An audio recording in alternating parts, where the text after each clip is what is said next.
Zihnim açık, berrak ve doğru bilgiyi kolayca algılıyorum. Düşüncelerim bana hizmet ediyor ve beni doğru yola yönlendiriyor. Her gün daha fazla farkındalık ve bilgelik kazanıyorum. Gerçeği sakin ve net bir şekilde görebiliyorum. Kendimi açık, dürüst ve özgüvenli ifade ediyorum. Sözlerim insanlara netlik ve anlayış getiriyor. İletişim kurarken sakin, bilinçli ve dengeliyim. Doğru kelimeler doğru zamanda bana geliyor.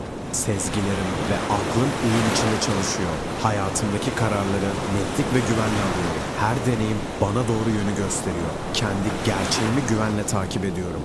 Zihnim açık, berrak ve doğru bilgiyi kolayca algılıyorum.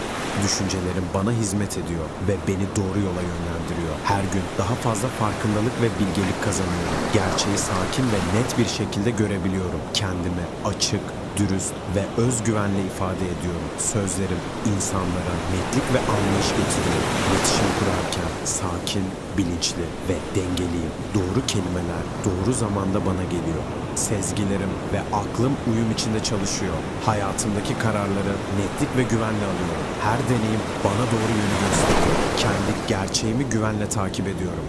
Zihnim açık, berrak ve doğru bilgiyi kolayca algılıyorum. Düşüncelerim bana hizmet ediyor ve beni doğru yola yönlendiriyor. Her gün daha fazla farkındalık ve bilgelik kazanıyorum. Gerçeği sakin ve net bir şekilde görebiliyorum. Kendimi açık, dürüst ve özgüvenle ifade ediyorum. Sözlerim insanlara netlik ve anlayış getiriyor. İletişim kurarken sakin, bilinçli ve dengeliyim. Doğru kelimeler doğru zamanda bana geliyor. Sezgilerim ve aklım uyum içinde çalışıyor. Hayatımdaki kararları netlik ve güvenle alıyorum. Her deneyim bana doğru yönü gösteriyor. Kendi gerçeğimi güvenle takip ediyorum.